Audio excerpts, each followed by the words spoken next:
Hi, my name is Grace Wee, and my Capstone research project focused on antecedent-based interventions, also known as ABIs, for reducing challenging behaviors in young children.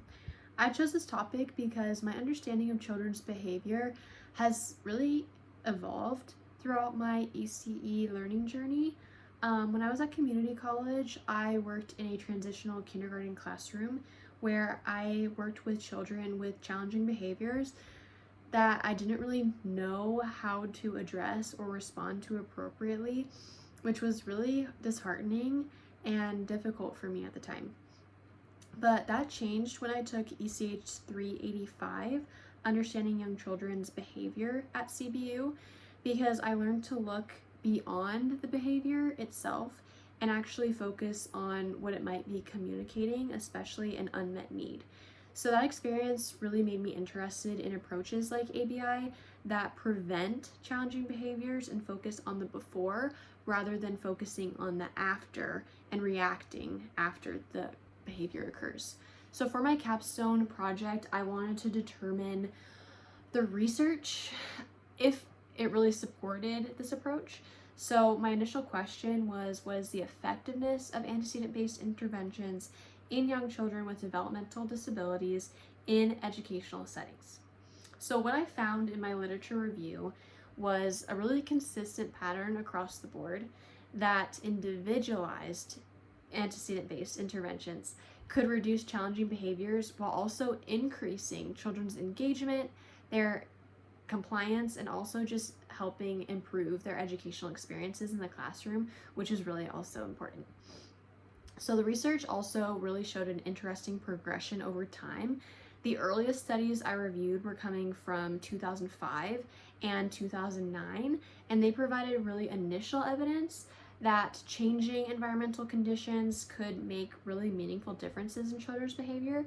And across these studies, researchers used individualized strategies, like including visual schedules so the children could see what was coming next, modifying the strategies of actually implementing activities and instructions, and also just changing little small things in the classroom based on each child's unique needs.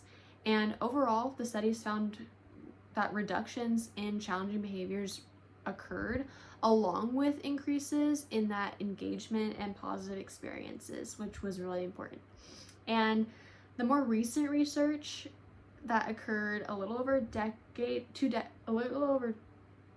later, in 2022, used a randomized control study to determine if behavioral teaching training that included antecedent-based strategies could be beneficial. And teachers were trained using the approaches of ABI, like having those structured routines that I mentioned before, showing those transitional changes. And children whose teachers actually received this training and implemented it showed reductions in inattention, hyperactivity, and also impairment, classroom impairment, with improvements at the same time maintained for up to 3 months, which is what the study focused on, which isn't long-term, but is definitely impactful to see an actual prolonged positive response.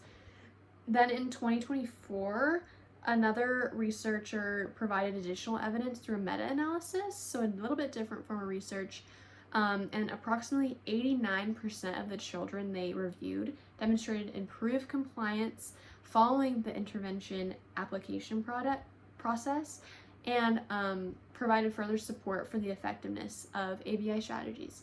And the most recent research came from 2025, and really just broadened the conversation, like took it to a whole new level by examining not only whether ABI works, because previous research shows that it did, but also determining whether the interventions are appropriate for the child in their specific context. So it was a systemic review that emphasized contextual fit, stakeholder preferences, and cultural responsiveness, and using the least intrusive effective intervention, which I believe is really, really impactful. So the research did more than tell me that ABI works. It does, but it showed me also that the field has developed over 2 decades from asking, does this intervention actually reduce behavior, to also asking, is this intervention appropriate? Is it respectful? Is it responsive to the individual needs of the child, which we need to hold to the highest standard. And overall, this evidence really became stronger as the research progressed, all the way from that single case basis in the early 2000s to that whole systemic review just last year. And although the research continues to recommend some more research involving the diverse populations, long-term longitudinal studies and outcomes, the current literature does support ABI as effective, practical, and a really responsive approach. And the strongest connection I made to my coursework was definitely through ECH455, as I mentioned earlier, because it's where I was first introduced to ABI. I was able to use ABI through the ABC data chart, which is antecedent, behavior, and consequence. And I actually used assignments and actually completed assignments where I had examples of this.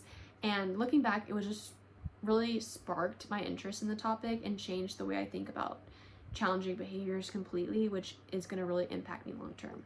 And although ECH455 was most direct, I could definitely see reflections of implementing ABI throughout all my courses in one way or another. Like, it thread through in some type of way in my spiritual development, social emotional development, and just like seeing how impactful that is and how it can be seen throughout is just super important. And for my application in my future classroom, this research will definitely influence me and how I respond to challenging behaviors and see behaviors as a form of communication. And also, instead of trying to correct the behavior, I should take time to understand what's causing it and to determine what the child may need from me to support them. And I really just want to adjust routines, have that ability to make adjustments in my classroom to help children succeed. And I want to partner with families as well here and learn through professional development strategies to continue to refine my practice.